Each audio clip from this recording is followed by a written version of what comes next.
So that question at the beginning of Mass, what's one thing you want to be true about you? Soon. And I don't know. I love goals. I love like having a vision. I love like trying to like accomplish a task, accomplish a plan. And I think it's really important for us at some point to have that, to have like a vision that's big enough, a goal that's big enough for your life. Like a goal that's big enough to actually devote yourself to. So, I mean, I don't know what you guys said you wanted to do. I think that, someone could say, I want to, by the time I turn whatever age, I want to run a marathon. Or I want to have read the classics, right? I want to read great books. By the time I turn 30, I want to have like all the great classics read. Or I want to play the guitar by the time I'm 25. That kind of thing of like, maybe I want to travel somewhere. Like I want to go to Africa, or I want to go to the Holy Land. I want to walk the Camino by the time I turn, 55 years old. That kind of situation. Maybe it's better, maybe it's bigger. Maybe it's I want to be the youngest vice president of whatever company. By the time I'm 30, I want to be a millionaire. I want to be a mom by the time I'm whatever age. We have all these goals, and it's so interesting because, or these things we'd like to be true about us, but in your bulletin, I don't know if you opened it up yet, but there's this sheet. This is the reason why you pick up bulletins on the way in, you guys. Because you don't have a sheet. You can't look at it like I can. I'm going to hold it up for you. Basically, this is the life of a typical American broken down into every square here is a different week.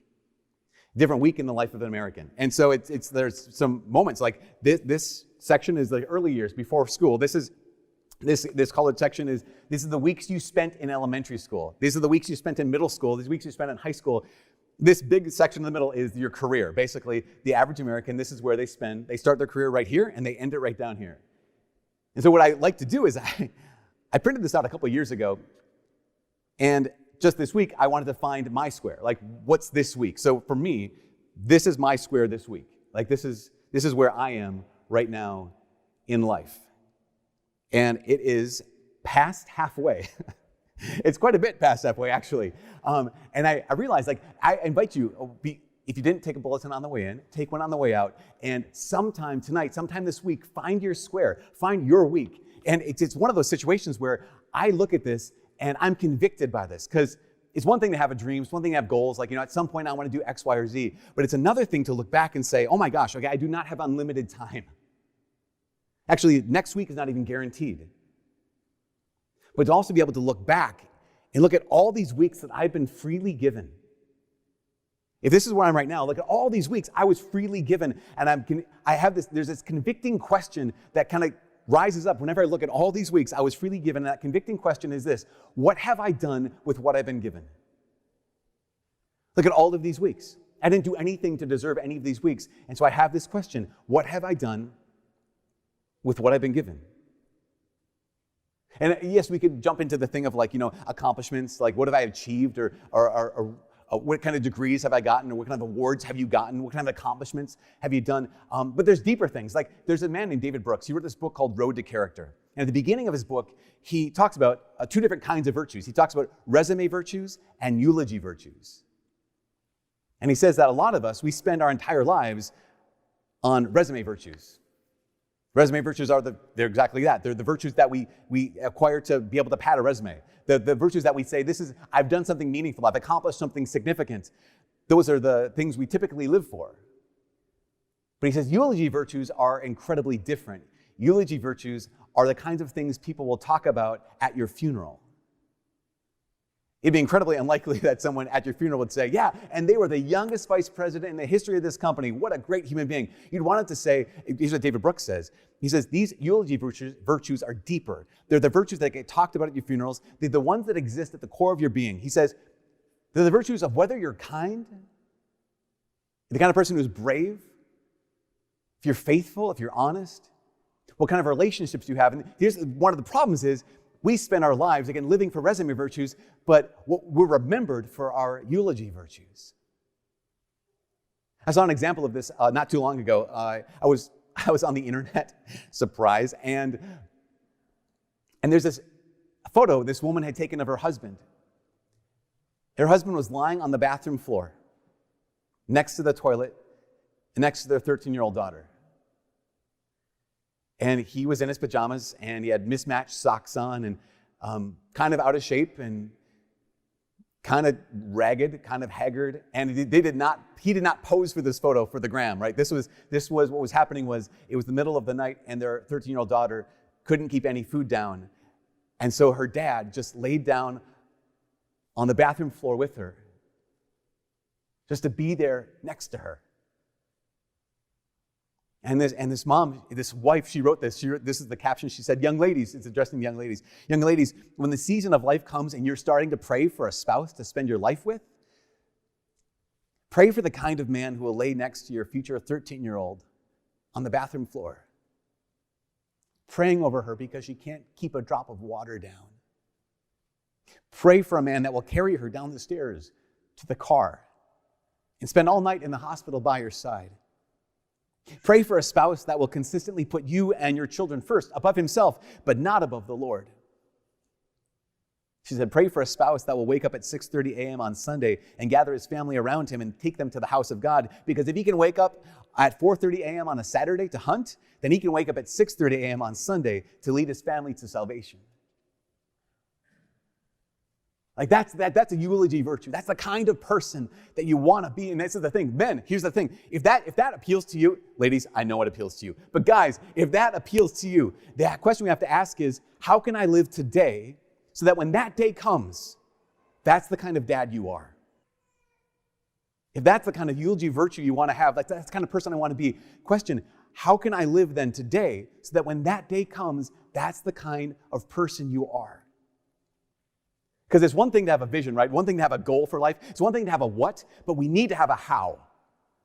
It's one thing to have we need to have a big, big what. But if we have a what that's important, if we have a what that's valuable, then we absolutely, definitely need a how. We need a plan. I mean, think about this. Anything important to us, we plan it out. Like if anything has value to us, we plan it. There was a wedding here yesterday. That's why Father Joe was in town. And it wasn't like the bride and groom showed up. They said, I don't know, let's get married today. Do we need a dress? I don't know. They've been planning this thing because it matters to them. They had a what. Now, how are we going to do this? I mean, think about it. We go on vacation. You plan the vacation because it matters to you. Someone pointed this out to me. They said, you even plan out baking a cake. Like no one just goes into the kitchen and just starts baking a cake. You have a plan. This is how you're going to bake a cake because you want the cake to be delicious and not awful. If it's something important to you, if there's a what that's important enough to you, then we have a how. And David Brooks, who wrote that book, Road to Character, he says, we look in ourselves and we realize that there's this humiliating gap between my actual self and my desired self. That I know the person I want to be, but there's this humiliating gap between who I am now and who I am called to be. So I need to have a plan. In fact, that's what we're going to do for the next basically month and a half.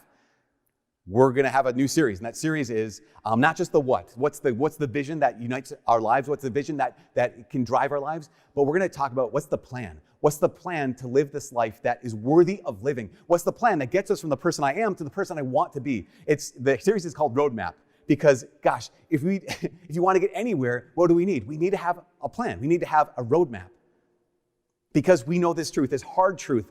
All of us knows this. We all know this. After all that we've been given, right? After what have I done with what I've been given? After all I've been given, I am still currently not the person I could be.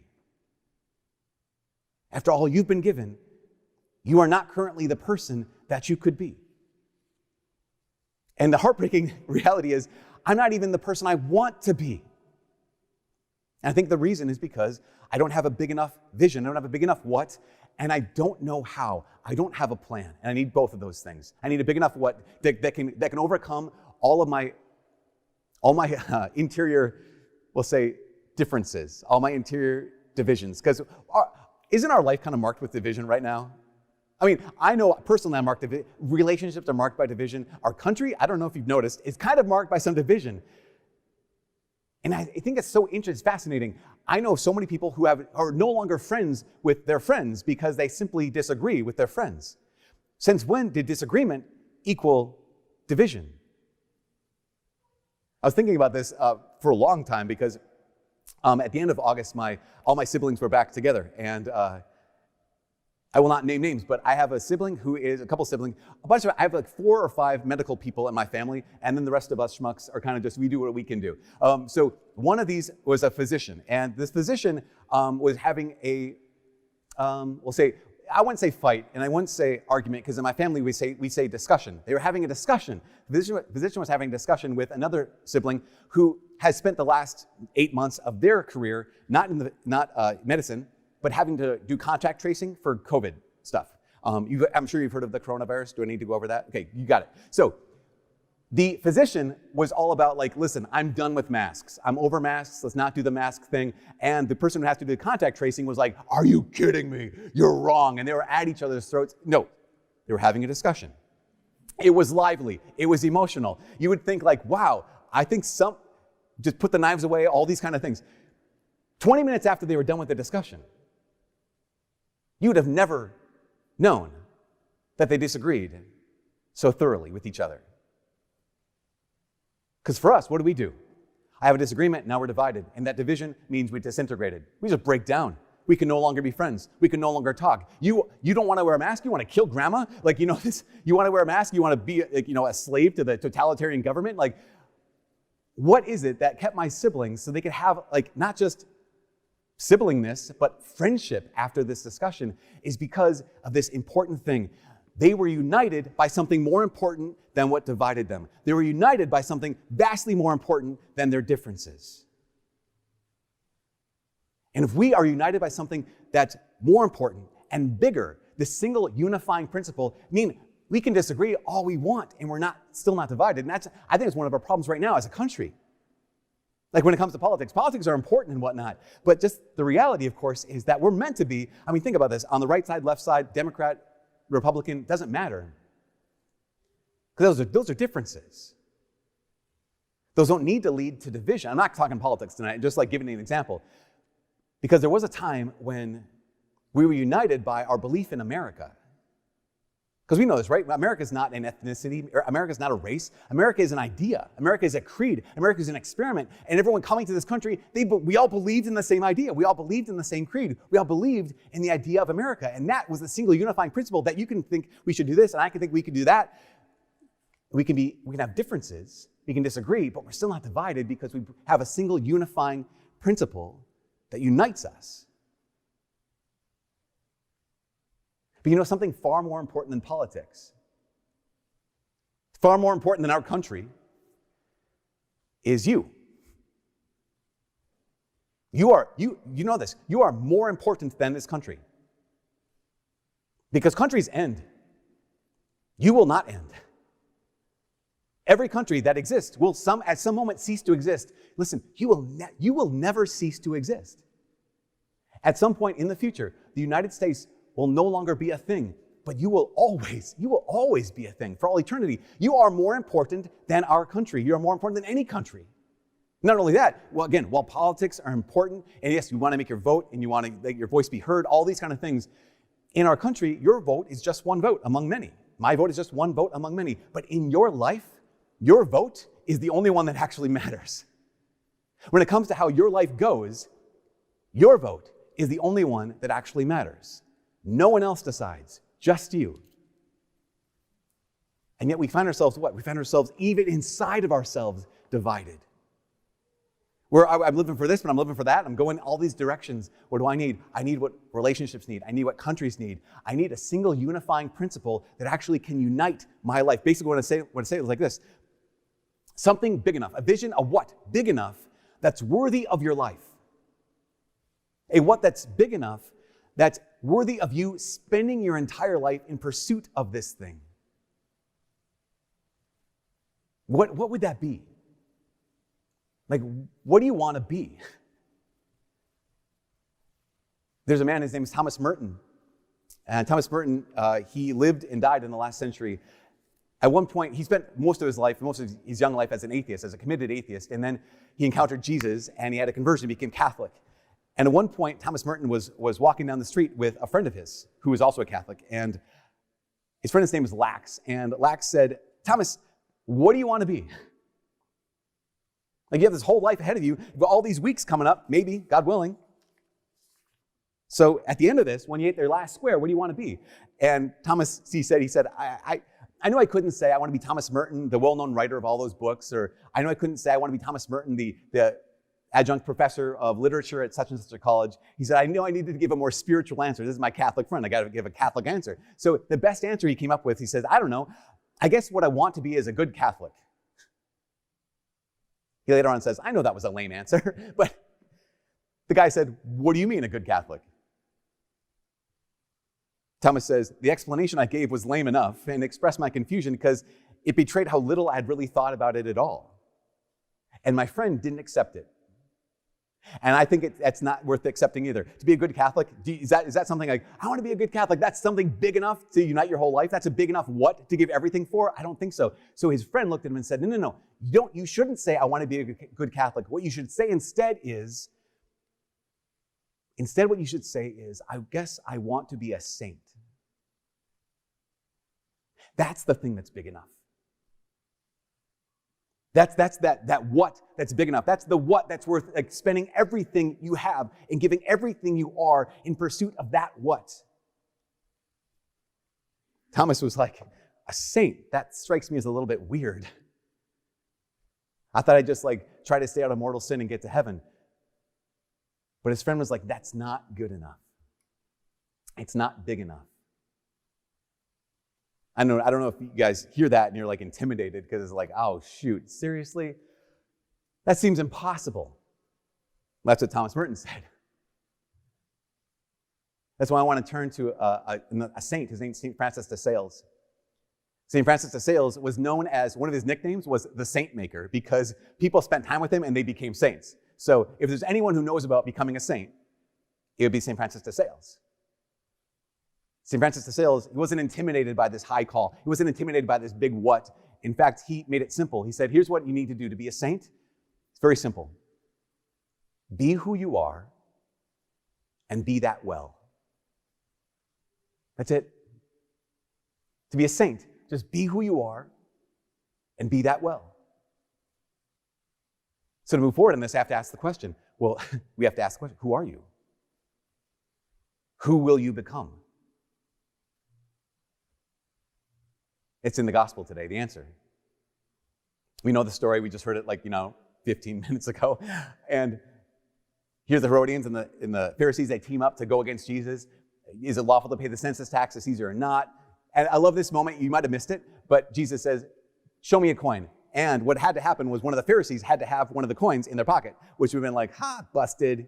You got one of the coins on yourself. You think you're against the Roman. Anyways, going back to our story. So Jesus says, whose image, whose inscription? On those coins, there was an image. The image was of Tiberius Caesar, a picture of his head, basically. On the back of the coin was an inscription, were words written into the coin, and the words were, Son of Divine Augustus. So Augustus Caesar had adopted Tiberius Caesar, and so Augustus Caesar had claimed to be God, and so here's Tiberius Caesar, who would then therefore be the Son of God. So the image on there is the image of Tiberius Caesar, and the inscription is Son of God. So Jesus, again, he goes on, so give to Caesar what belongs to Caesar. And then he has this line, and give to God what belongs to God. And this is the great, Jesus is genius. I mean, that's my compliment to God himself. The Pharisees are trying to make this political, and Jesus was making this personal. Because we focus on repay to Caesar what belongs to Caesar. Okay, political. He's like, no. Yeah, do that, but then also repay to God what belongs to God. And so we have to say, okay, well, what in this world has the image of God stamped into it? What in this world has the inscription, Son of God or Child of God, inscribed onto them? I see a church full of those. A church full of people who have been crafted and created in the image of God. Who, when you were baptized, you were inscribed with the cross. The cross was carved into your soul. You're marked by his cross. What's the inscription you have? The inscription you have is a price tag God has declared over you, that your worth is death. And because of that, you've been transformed into a child of God, that God is actually your dad. So whose image do you bear? God's image. Whose inscription? What's the inscription? The inscription says, I'm a child of God. And St. Francis of Sales says, okay, so then be who you are. Just be who you are and be that well. This is the secret to become a saint. Essentially, it's so simple. We have a big enough what to become a saint. And yes, we're going to talk about the how for the next month and a half. We're talking about here's how I do this. What's the plan? What's the roadmap? We don't start with how. We start with who. Who are you? Who will you become? You're a child of God, and it starts with our identity. St. Paul writes it in the second letter today. He says, brothers and sisters, loved by God, who loves you? Whose image? Whose inscription? See, being a saint starts here. It starts with identity. It starts with who. It's answering the question. Again, who are you? Who will you become? Whose image? Whose likeness? Who loves you? And that's why as we begin this roadmap, it's the what, the vision, the plan, something worth spending your entire life for. And we're going to talk about the how. But again, this week, I'm not asking anyone to do anything extra. I'm just inviting us to remember who you are, that you're a child of God. So this week, I'm inviting every day, somehow just remember who. Every day, somehow remember just who loves me. Every day, just remember whose image is stamped into your very being. And how do you do this? It's super simple. So when I was in college, we had monks living on our floor. Did I say the last thing yet? So this is the last thing. We had monks living on our floor. And on one of my floors, I think my sophomore year, Brother Paul was the monk living on the floor. And Brother Paul always had stuff he wanted to tell us men in the dorm. But he knew if he sent us an email, we probably wouldn't read it. And he knew if he wrote it out and put it under our doors, we probably wouldn't read it. So what he did was he came up with Brother Paul's P letters. He would write out what he wanted us to know, and then he would tape them over the urinals, knowing that the guys on the floor would have to show up eventually with essentially nothing else to do for a little bit except for stare at some tiles or read Brother Paul's letters. And so I thought, this is a great idea. So what I have, just a little full disclosure, know a little something about my bathroom, right over the toilet, I have the words of God written on a plaque, Philippians 1, verse 21, 6 words. For me to live is Christ. And I got to tell you guys something. I'm an incredibly well-hydrated individual. And I am often reminded of those words throughout the course of the day. And every time I stand in a certain place in my house, I look at those 6 words and I'm reminded, that's right, that's true. That's who I am. That's whose I am. That's who loves me. My invitation is do that. You guys, I imagine you drink water and coffee, and imagine you have to do something with that water and coffee. Why not print out that? I'm a child of God. God is my Father. That's who I am. That's who loves me. And if you don't want to do that, think of it, maybe do it like when you get dressed every morning. Everyone has to get dressed. You have to get dressed. So maybe when you're putting on your shirt, say, God, Father, you clothed me with your Son Jesus when I was baptized. When you put on your socks, just, Lord, you gird my feet because you love me. Maybe just something as simple as making the sign of the cross. And this is the inscription that has been placed over me. That you're the one who loves me. That that's who I am. That that's the inscription. This is how much I've been given. What have I done with what I've been given? This is where I am. Who knows what I could become? This is where you are. Who knows what you could become? To have a big enough what that unifies all the brokenness. To have a clear enough how that shows you the roadmap. And it begins with knowing who you are, whose inscription, and who loves you.